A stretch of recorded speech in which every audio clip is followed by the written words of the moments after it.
el proceso Operación Gavilán tiene una serie de falencias que lo hacen insalvables. Él trataron de vincularlo a la anterior gestión encabezada por el procurador Yanarain Rodríguez. Se le instaló ese sistema de auditoría en su sistema, pero eso no contó con una autorización judicial. Ellos fueron verdugos y creadores de sus propias pruebas y eso no se sostiene. En esas pruebas que el Ministerio Público ha presentado, se puede evidenciar de manera concatenada cómo ocurrió eso, en qué hora, en qué espacio. Dijeron que hay un sinnúmero de fiscales. No hay fiscales, hay un solo fiscal. ¿Qué hay de los testigos? ¿No tiene allí un testigo estrella, un delator?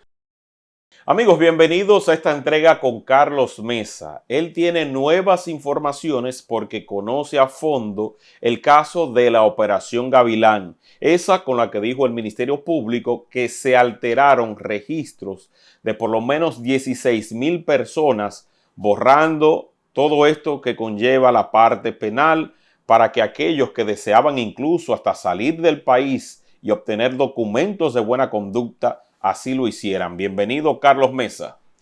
Muchas gracias, José. Gracias por la invitación al espacio. Y estamos por aquí, como siempre, para dar algunas de las previsibilidades con respecto a este proceso. Y, ¿por qué no? Vamos a ponernos al día cómo anda Operación Gavilán. Así es. Para poner claro a los espectadores, tú representas a uno de los imputados o al principal imputado en la Operación Gavilán. Así es, José. Yo represento como defensa técnica del imputado Alfredo Mirambó Villalona, quien a su vez ha sido autodenominado por el Ministerio Público como el principal sospechoso o el principal causante de estas supuestas alteraciones de registros penales. Pero hemos demostrado en la etapa procesal en la que nos encontramos que es todo lo contrario, que el proceso Operación Gavilán tiene una serie de falencias que lo hacen insalvables y entendemos que en esta etapa procesal, ese proceso no va a ir a juicio de fondo. ¿Por qué se va a caer el caso, según estimas? Mira, tú sabes que la justicia penal es una justicia en la cual, lógicamente, el imputado es el actor principal y entonces el Ministerio Público, pues a raíz de esa investigación que inició, según ellos tienen varios puntos de partida de la investigación. Unos dicen que fue en el 2012, otro que en el 2014, 2018, 2020. Finalmente, en el acto conclusivo, dicen que fue a mediados de 2022. Entonces, aquí hay que demostrar, no es que yo alegue una cosa, yo tengo que demostrarla. Entonces, el Ministerio Público, en esta investigación, lamentablemente, y debo decirlo así, inició una investigación precaria sobre la base de que a mi imputado, por lo menos en el caso de Alfredo Mirambó, que digo que él ha sido señalado como el principal porque el Ministerio Público dice que sin él no es posible absolutamente nada. Recordándote que el imputado a quien yo represento, pues él era y es empleado de la Procuraduría en el área de informática. Él entró al Ministerio Público como soporte técnico en el 2005 y luego él fue escalando. Entonces, ¿qué pasa? Puntualmente, el último cargo que obtuvo fue encargado de la división de base de datos. Entonces, ¿qué pasa? Él tenía superiores a los cuales tenía que rendirle informes y de hecho, tú sabrás que a él trataron de vincularlo a la anterior gestión encabezada por el procurador Yanarain Rodríguez. Tú sabes que esa fue una gestión muy cuestionada y sabemos lo que ha ocurrido en los tribunales. No, y que incluso el Ministerio Público en la Operación Medusa llegó a decir que parte de todo el engranaje consistía que tenía, de acuerdo a lo que dice el Ministerio Público, porque todavía esto no ha podido ser probado, era que alteraban la base de datos para permitir que criminales pudieran salir de la República Dominicana y borrando incluso sus registros. Sí, correcto. Esa es la imputación principal. Pero lo que te digo, hago este introito para decirte que en el caso de él, a él quisieron vincularlo a la anterior gestión y a él le hicieron alrededor de 4 auditorías a las computadoras que él manejaba y todo lo que conllevó sus procesos internos administrativos ante la Procuraduría General de la República. ¿Y qué encontraron en esa computadora? En esas auditorías no encontraron absolutamente nada. ¿Pero qué pasó? ¿Dónde está el problema? Y es lo que nosotros entendemos. ¿Por qué entendemos que se va a caer? Y ahí voy a responder tu pregunta.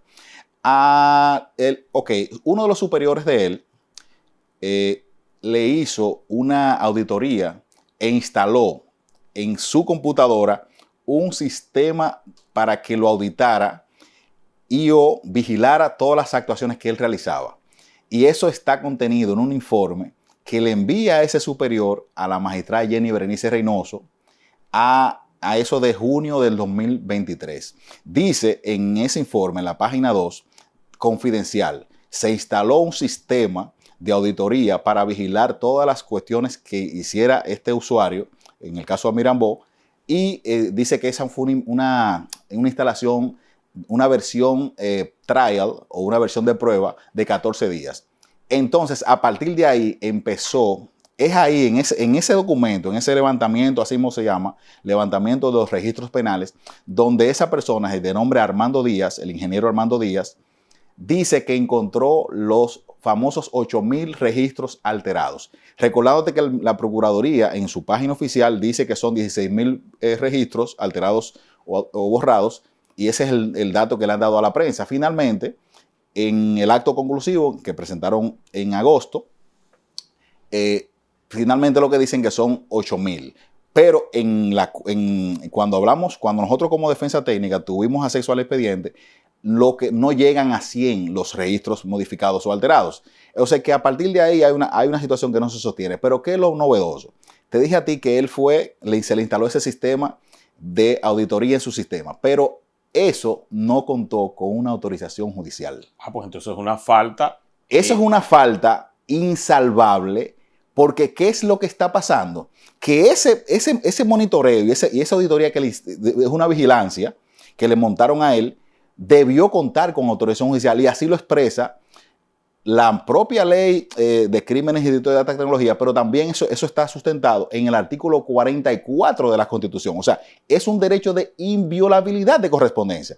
Tú no puedes, aunque tú seas superior de alguien, instalarle un sistema sin que él lo sepa o sin tener una autorización judicial. Entonces, lamentablemente, ¿tú sabes qué ocurrió? Que sobre esa prueba es que descansa toda la investigación del Ministerio Público. O sea, que con este giro que tú acabas de indicar, la operación Gavilán corre el riesgo de ni siquiera llegar a juicio de fondo. Eso es así. ¿Por qué? ¿Qué ocurrió? Luego de esto, que le hacen esa auditoría sin él tener conocimiento ni contar con autorización judicial, porque así nosotros nos hicimos expedir de certificaciones de la coordinación de los juzgados de instrucción, de la magistrada Kenya Romero, pero también de la Oficina de Atención Permanente, porque el Ministerio Público pudo haber recabado a través de esas dos jurisdiccionales, pero no lo hicieron. ¿Y qué ocurrió?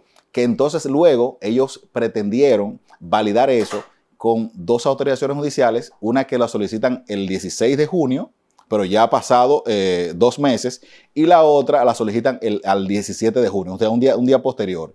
Y aquí descubrimos algo también novedoso, también se cae. Imagínate que por lo anterior no se cayera, por lo que prosiguió después de eso, también se cae. ¿Por qué? Porque esas autorizaciones judiciales, ellos le pidieron, por ejemplo, la primera autorización judicial fue para auditar el disco duro encontrado a Mirambó y a otro imputado, creo que a Mártires Rosario. Pero en la autorización judicial, la magistrada que le otorgó le dijo, mira, ok, le voy a otorgar la autorización judicial respetando el derecho que tiene el imputado en virtud del artículo 44, pero esas extracciones deberán hacerse a través del DICAT, del Departamento de Crímenes de Tecnología, o a través del INASIF. ¿Y tú sabes qué ocurrió? La hicieron ellos mismos. La hizo Pedatec. Entonces, a partir de ahí también una situación insalvable. Y si como eso fuera poco, la tercera autorización judicial, que fue la que le emitió la magistrada Scarlett Romero, la magistrada Scarlett, también de atención permanente, para supuestamente hacer la extracción a las bases de datos de la Procuraduría, a 3 unidades virtualizadas, y hay un tema tan novedoso ahí. La Procuraduría tenía su base de datos en sistemas virtualizados, y uno de esos sistemas virtualizados fue creado con el sistema que instaló Armando Díaz en la computadora de Mirambó sin autorización judicial. Es decir, pero también esa extracción y esa experticia la hicieron ellos mismos. Entonces, yo te pregunto a ti, ¿es posible que un órgano se cree sus propias pruebas. Eso no es posible en un sistema judicial como el que tenemos actualmente. Eso no es posible. Todo eso se va a caer porque ellos fueron verdugos y creadores de sus propias pruebas, y eso no se sostiene en un sistema de justicia penal. Pero cuando tú dices, por ejemplo, Carlos, que de los 16,000 solamente se pudo comprobar que fueron 100 registros. Menos de 100 registros. Alterados. Pero eso tiene un componente penal. Aún fuera 1, 2 o 5. Bueno, pero si se demuestra que ellos lo hicieron, tienen que correr lo que pasa el peso de la ley. Lo que pasa es que si para llegar ahí, primero hay que hilvanar un tema de legalidad. Porque hay un tema, o sea, por más, es como que yo consigo una autorización judicial o me meta a una casa, hago un allanamiento sin autorización judicial, aunque yo encuentre lo que encuentre allí, eso en virtud de la teoría del árbol envenenado, nada de eso puede entrar a un tema. O sea que aquí lo que hay son violaciones consistentes por parte del Ministerio Público a lo que se conoce como lo que es el debido proceso. El debido proceso, y eso es eso envuelve, la penalidad de eso es la nulidad del proceso. Eso es tan tajante porque es que las pruebas deben de pasar por unos filtros, por un tamiz de legalidad y por un tamiz de autenticidad. Si eso no se cumple, entonces esas pruebas, un juez está impedido de ponderar esas pruebas. ¿Y tú no crees que por la presión social o mediática que se ha ejercido y con la manera que esto se manejó en los mismos medios de comunicación, algo que yo no valoro porque los medios de comunicación no son tribunales? Nosotros Correcto. solamente exponemos las realidades que entendemos que están sobre la mesa, pero es una decisión del juez. Pero dadas las circunstancias, dado el pasado, dado lo que de lo que viene pasando recientemente, se le ha vendido a esta sociedad de que este es un caso, como otro de los tantos, que está blindado y que se trataba de una estructura mafiosa en el corazón del Ministerio Público que estaba prácticamente delinquiendo y favoreciendo a delincuentes para que obtuvieran registros penales modificados. Se menciona incluso hasta el caso de la Jota, que es un supuesto narcotraficante que se encuentra en España, al cual se le borró los registros que tenía y la ficha que tenía como criminal. Sí, correcto. Mira que lo que ocurre es que en el sistema penal, y tenemos un sistema penal adversatorio, hay que demostrarlo todo. No es que yo diga que Juan o Pedro hicieron tal cosa, si yo no puedo demostrar eso. Primero tú tendrías que tener que esos antecedentes penales borrados de esas personas que tú acabas de mencionar tuvieran, por ejemplo, o mencionaran o tuvieran de manera impresa el registro o la insignia de esos imputados, y nada de eso se puede comprobar. Pero tampoco en esas pruebas que el Ministerio Público ha presentado se puede evidenciar de manera concatenada cómo ocurrió eso, en qué hora, en qué espacio. Y de hecho, yo quiero que tú sepas que cuando te dije que las extracciones y las experticias la hicieron ellos mismos, el juez o la juez que le dio esa autorización judicial le dijo, tiene que hacerlo a través del DICAT o el INASIF. Ellos lo único que le dieron al DICAT y al INASIF, ¿tú sabes qué fue? Las extracciones de los teléfonos cuando ellos le fueron ocupados en los momentos de los apresamientos, los allanamientos. ¿Y qué determinó el INASIF y el DICAT? Que esos teléfonos no se encontró nada comprometedor con relación al proceso por el cual se está vinculando. Es decir, que el Ministerio Público no ha podido establecer, porque acuérdate que hay un tema de presunción de inocencia. Y para romper con esa presunción de inocencia, tú tienes que, en virtud de las pruebas que tú obtengas, tú tienes que romper con eso, pero tienes que triangularla. Es decir, tú tienes que decir, a la hora que Pedro o Juan se reunieron, porque supuestamente era una mafia estructurada que se organizaron para cometer esos ilícitos y que fueron sobornados, pero tú no tienes ninguna persona que diga que fue sobornado. O sea, tú tienes en el soborno, solamente el tipo penal de soborno, tú tienes que tener la persona que dice que sobornó y al sobornado. En ese tipo de cosas, en esa investigación y esa acusación, lloran por su ausencia esos actores. Dijeron que hay un sinnúmero de fiscales. No hay fiscales. Hay un solo fiscal porque supuestamente es una transacción de unos 30,000 pesos a una de las personas, de uno de los mensajeros. Dicen que fue vinculado con empleados de migración. No hay un solo empleado de migración sometido. Entonces, ¿qué es lo que tenemos? ¿Qué fue lo que se le vendió? Al final de cuentas, no, como te dije, no es lo que tú digas que encontraste. No es lo que tú digas que esas personas cometieron. Tú tienes que demostrar, tú tienes que poner a la persona en contexto para que el juez te pueda dar una sentencia de ganancia de causa. Entonces, nosotros hemos dicho que ese caso, y es como nosotros lo hemos denominado, es el caso de los guau de la Procuraduría. Porque ahí tú lo que vas a ver son empleados y personas, los hijos de Machepa, que no tienen a quien le duela, y se han violentado todos los procedimientos.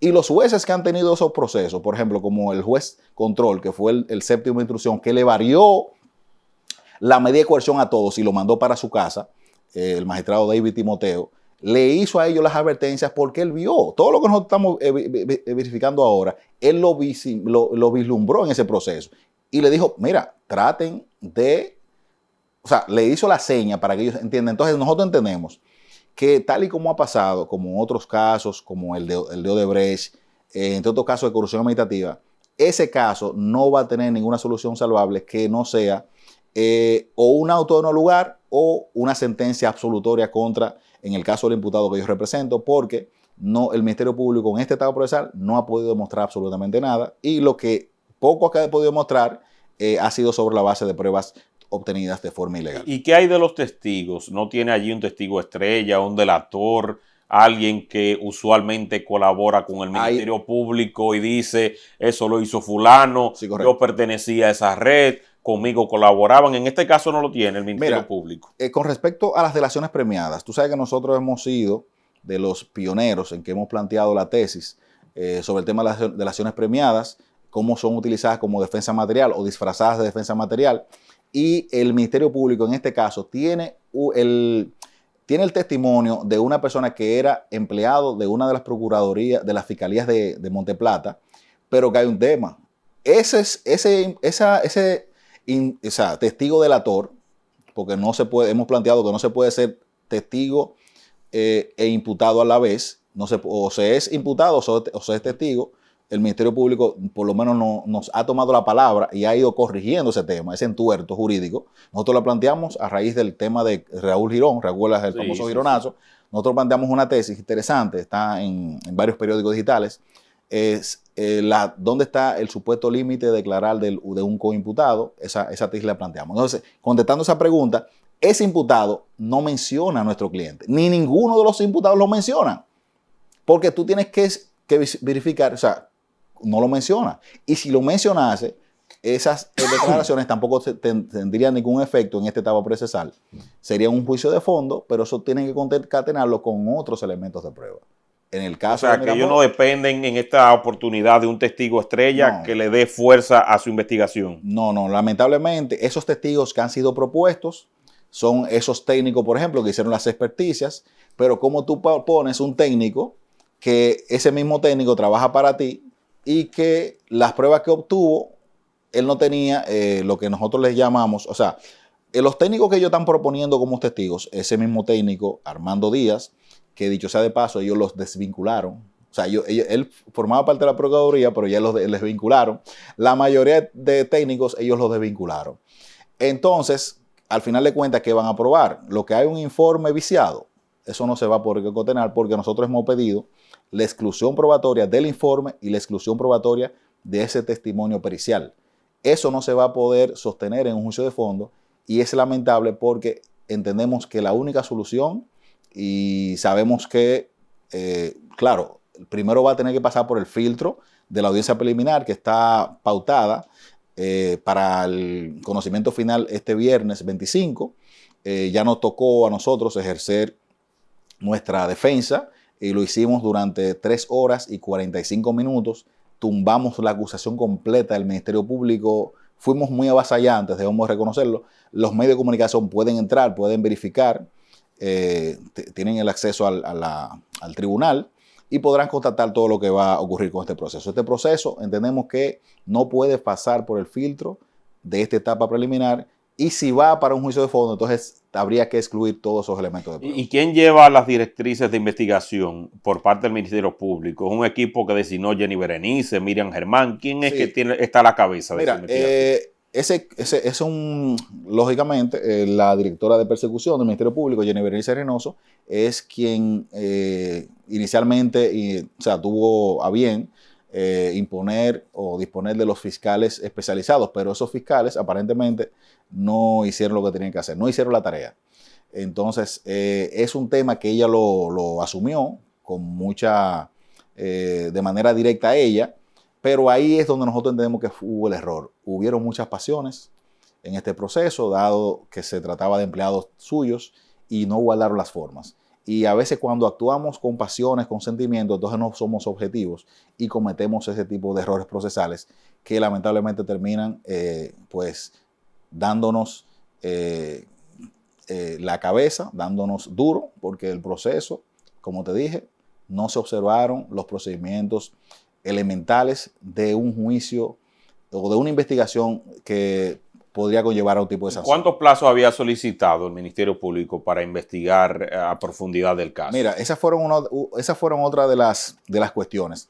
Ellos, primero, recordado en agosto de 2023, cuando es apresado Miran Boy y este caso tomó el revuelo en todos los medios de comunicación, ya ellos habían iniciado la investigación desde el 2022. Entonces piden prisión preventiva, caso complejo, 18 meses se le impone. Luego de 8 meses y 20 días, entonces el juez control los llama a una audiencia porque el plazo de la presentación de la acusación se le agotó. Ellos pidieron la prórroga, el juez se lo concedió. De todas formas, nosotros le pusimos al magistrado para que él pudiera tutelar derechos fundamentales porque se había sobrepasado el límite de la prisión preventiva.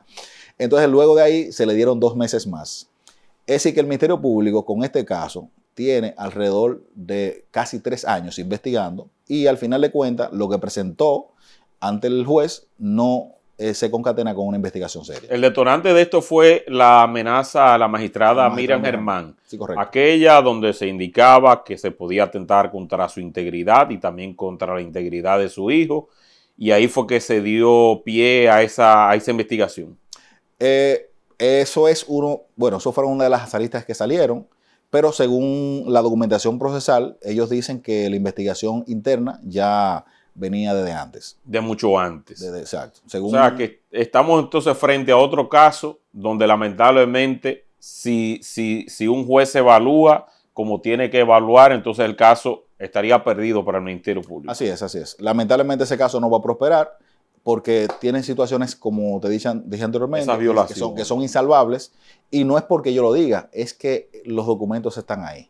Yo no me lo estoy inventando y de hecho yo quiero que tú sepas que esas pruebas que nosotros detectamos, que fueron obtenidas sin autorización inicial, el Ministerio Público las aportó en la medida de coerción, mas no la aportó en la audiencia de fondo. ¿Qué te dice a ti eso? Que ellos saben. Que ellos saben que tienen sus debilidades. Exacto. Y que el riesgo de que el juez la descartara. Sí, claro. Entonces, eso te dice a ti muchas cosas. Esa es la cuestión y es lo que va a pasar con ese proceso. Lamentablemente, no va a poder pasar a un juicio de fondo. Bueno, Carlos, agradecerte. Atención al Ministerio Público. Si tiene algún representante que quiera venir aquí también a explicar mucho más esta situación, tienen las puertas abiertas con su derecho a réplica. Ya Carlos Mesa hizo su exposición indicando los motivos por los cuales corre el riesgo de caerse este caso, el famoso caso de la Operación Gavilán, esa que se sazonó tanto, esa que dio tantos titulares, esa que se promovió mucho y que generó tantas noticias, pues aparentemente tiene debilidades que pudieran facilitar el camino a los imputados que hoy día se encuentran en prisión domiciliaria, algunos, esperando ya si se va a aperturar el juicio de fondo. Así que gracias, Carlos Mesa, por tu tiempo y al público que comparta este contenido para que llegue a mucho más personas. Bye, bye.